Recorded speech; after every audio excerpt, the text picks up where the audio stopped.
Assalamualaikum warahmatullahi wabarakatuh. Nama saya Elisa Widya Astuti, NIM 1922101440. Di sini saya akan menjelaskan tentang materi dasar-dasar pasar modal. Yang pertama itu ada pengertian dari pasar modal, yaitu pasar yang memfasilitasi penerbitan dan perdagangan surat berharga keuangan seperti saham dan obligasi. Konsep pasar modal sendiri ada 3, yaitu pengertian pasar modal, fungsi pasar modal, dan kelembagaan dan pelaku. Fungsi pasar modal, yang pertama itu emiten. Emiten itu perluasan usaha, memperbaiki struktur modal, untuk mengadakan pengalihan pemegang saham. Yang kedua yaitu investor, memiliki fungsi memperoleh dividen atau bunga, kepemilikan perusahaan, berdagang, dan spekulasi. Spekulasi itu ada 3. Yang pertama itu ada hit and run, yaitu diibaratkan investor itu membeli saham pada pagi hari lalu menjualnya di sore hari. Yang kedua itu insider trading, yaitu investor itu hanya memantau. Yang ketiga adalah short selling. Short selling atau jual kosong adalah suatu istilah yang dipergunakan dalam dunia keuangan, yaitu suatu cara untuk memperoleh profit dari penurunan harga dari security seperti saham atau obligasi. Selanjutnya itu ada kelembagaan. Dalam dasar-dasar pasar modal itu ada yang pertama ada BPPAM. BPPAM sendiri adalah Badan Pengawas Pasar Modal yang merupakan lembaga tertinggi yang melakukan pengawasan dan pembinaan atas pasar modal. Selanjutnya ada Bursa Efek. Bursa Efek adalah lembaga yang menyediakan fasilitas untuk mempertemukan penawaran jual dan beli efek antara berbagai perusahaan atau organisasi, atau maksudnya perorangan. Tugas dari Bursa Efek itu yang pertama, menyediakan sarana perdagangan efek. Yang kedua, mengupayakan likuiditas perdagangan efek. Yang ketiga, menyebarluaskan informasi bursa ke seluruh lapisan masyarakat. Yang keempat, menciptakan instrumen dan jasa baru. Yang kelima, memasyarakatkan pasar modal. Yang keenam, membuat peraturan yang berkaitan dengan kegiatan bursa. Yang terakhir, mencegah praktik transaksi yang dilarang. Selanjutnya itu ada lembaga clearing dan penjaminan, yaitu lembaga yang memberikan jasa clearing dan penjaminan atas transaksi yang terjadi di bursa. Selanjutnya itu ada perusahaan efek. Yang pertama itu penjamin emisi efek atau underwriter. Yang kedua perantara perdagangan efek. Yang ketiga manajer investasi. Selanjutnya lembaga penunjang pasar modal itu adalah BAE. BAE itu singkatan dari Biro Administrasi Efek yang memiliki arti pihak yang berdasarkan kontrak dengan emiten melaksanakan pencatatan kepemilikan efek dan pembagian hak yang berkaitan dengan efek. Yang kedua adalah kustodian.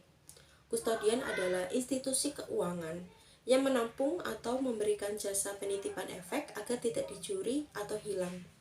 Yang ketiga itu adalah wali amanat. Wali amanat adalah pihak yang mewakili kepentingan pemegang efek yang bersifat utang. Biasanya itu dalam bentuk obligasi. Wali amanat itu memiliki peranan penting bagi para kreditur atau pemilik piutang karena akan memberikan informasi yang terkini mengenai kondisi dan perkembangan emiten terkait. Yang terakhir itu pemeringkat efek. Pemeringkat efek adalah pemberian peringkat atas suatu perusahaan dan efek atau instrumen utang yang diterbitkannya. Pemeringkat efek ini dibedakan di penawaran umum, efek bersifat utang dan suku, serta efek yang bersifat ekuitas. Profesi penunjang pasar modal yaitu yang pertama, akuntan publik, notaris, konsultan hukum, penilai, dan penasehat investasi atau investment advisor. Selanjutnya, emiten dan perusahaan publik. Emiten adalah pihak yang melakukan kegiatan penawaran umum. Lalu perusahaan publik itu perseroan yang sekurang-kurangnya memiliki 300 pemegang saham. Investor sendiri memiliki sebuah arti, yaitu orang yang memiliki dana lebih untuk diinvestasikan ke dalam pembelian saham atau obligasi.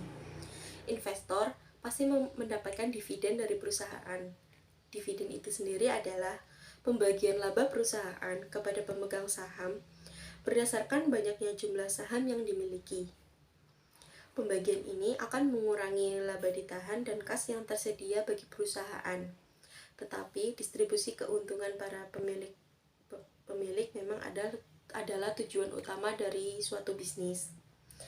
Saham itu adalah surat berharga yang menunjukkan kepemilikan modal investor dalam suatu perusahaan. Jenis-jenis saham itu ada dua. Yang pertama itu saham preference dan saham biasa. Saham preference itu atau preference stock adalah surat berharga sebagai bukti kepemilikan atas suatu perusahaan dengan hak yang lebih tinggi atas aset dan laba perusahaan dibanding pemegang saham biasa. Lalu saham biasa adalah surat berharga komersial dalam bentuk piagam atau sertifikat hak milik yang memberikan pemegang bukti atas hak-hak dan kewajiban menyangkut andil kepemilikan dalam hal laba suatu perusahaan tanpa batas.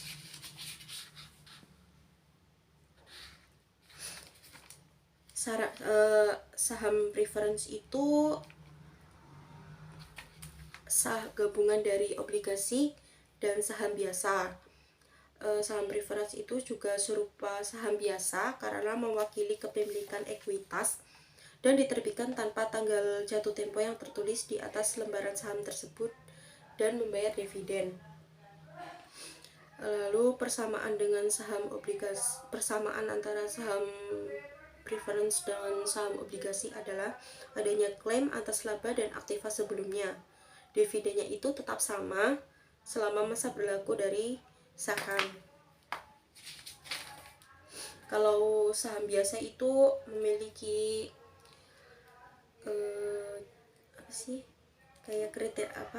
ciri-ciri gitu ya. Pemegang saham itu memiliki kewajiban yang terbatas. Artinya jika perusahaan bangkrut, kerugian maksimal yang ditanggung oleh pemegang saham adalah sebatas investasi pada saham tersebut. Lalu mewakili klaim kepemilikan pada menghasilkan dan aktiva yang dimiliki perusahaan. Selanjutnya adalah obligasi. Obligasi adalah surat berharga yang menunjukkan bahwa perusahaan yang mengeluarkan obligasi meminjam sejumlah dana kepada masyarakat dan memiliki kewajiban untuk membayar bunga secara berkala. Jenis obligasi itu ada dua, yaitu obligasi perusahaan dan obligasi pemerintah. Obligasi perusahaan atau obligasi swasta yang dalam istilah asing dikenal sebagai corporate bond adalah obligasi berupa surat utang yang diterbitkan oleh korporasi atau perusahaan berupa BUMN maupun korporasi lainnya. Selanjutnya itu obligasi pemerintah adalah suatu obligasi yang diterbitkan oleh pemerintahan suatu negara dalam denominasi mata uang negara tersebut. Obligasi pemerintah dalam denominasi valuta asing biasanya disebut dengan obligasi internasional. Jenis pasar dan analisa pasar. Jenis pasar itu ada dua. Yang pertama itu pasar perdana. Pasar perdana merupakan penjualan pertama atas efek atau serikat yang diterbitkan oleh emiten, yaitu perusahaan atau organisasi yang menerbitkan efek atau sertifikat sebelum efek atau sertifikat tersebut diperdagangkan di sebuah efek atau pasar sekunder. Yang kedua itu ada pasar sekunder, yaitu adalah dikenal dengan istilah secondary market, adalah pasar keuangan yang digunakan untuk memperdagangkan security atau surat berharga yang diterbitkan dalam penawaran umum perdana. Analisa pasar itu ada dua, yaitu analisis fundamental. Analisis fundamental adalah metode analisis perusahaan yang didasarkan pada faktor-faktor fundamental ekonomi suatu perusahaan, termasuk sisi kinerja keuangan dan bisnis perusahaan. Yang kedua itu ada analisa teknikal. Analisa teknikal atau lebih dikenal dengan analisis teknis adalah suatu teknik analisis yang dikenal dalam dunia keuangan yang digunakan untuk memprediksi tren suatu harga saham dengan cara mempelajari data pasar yang lampau, terutama pergerakan harga dan volume. Proses emisi efek itu ada 10. Yang pertama, persiapan. Yang kedua, letter of intent. Yang ketiga, pernyataan pendaftaran. Yang keempat, evaluasi Bapepam. Yang kelima, izin Bapepam. Yang keenam, pasar perdana. Yang ketujuh, penjatahan, yaitu ada fixed allotment, separate account, dan pooling. Yang kedelapan ada refund. 9, penyerahan sertifikat. Yang ke-10, pencatatan di bursa atau dalam kurung pasar sekunder. Itu ada share listing, partial listing, dan company listing. Strategi investasi di pasar modal. Yang pertama, mengumpulkan beberapa jenis saham dalam satu portofolio.